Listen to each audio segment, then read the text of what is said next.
Suis-je le connard qui a dit non quand ma famille m'a dit que je devais laisser ma sœur passer sa lune de miel chez moi? Ma maison appartenait à mes parents, mais ils me l'ont vendue en 2017.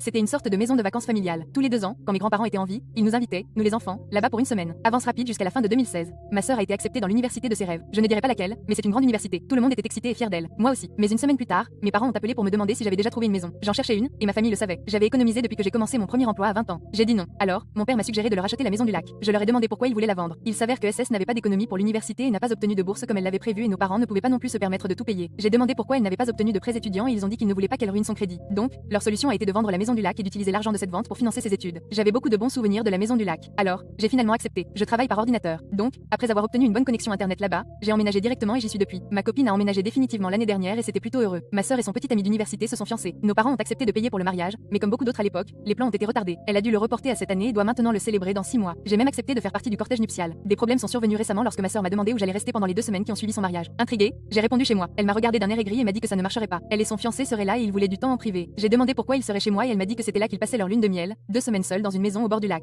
J'ai dit que c'était une nouveauté pour moi. Elle a insisté sur le fait que nos parents avaient dit que c'était bien, mais j'ai dit que ce n'était pas leur rôle de prendre des décisions concernant ma maison. Après une dispute, elle a appelé nos parents qui ont dit que j'étais déraisonnable. J'ai dit que je ne voulais pas que ma sœur et son fiancé baptisent leur nouvelle union dans ma maison. Ils ont dit que j'étais dégoûtant et égoïste. J'ai dit non à nouveau. Alors, ma sœur a menacé de m'exclure du cortège nuptial. J'ai juste haussé les épaules et j'ai dit OK. Elle s'est mise à pleurer, disant qu'elle ne pouvait déjà pas avoir le mariage de rêve qu'elle voulait, et maintenant j'essayais de ruiner sa lune de miel aussi. Je lui ai dit de réserver un hôtel comme tous les autres couples de jeunes mariés, puis j'ai raccroché. Elle ne me parle pas et m'a désinvité du mariage.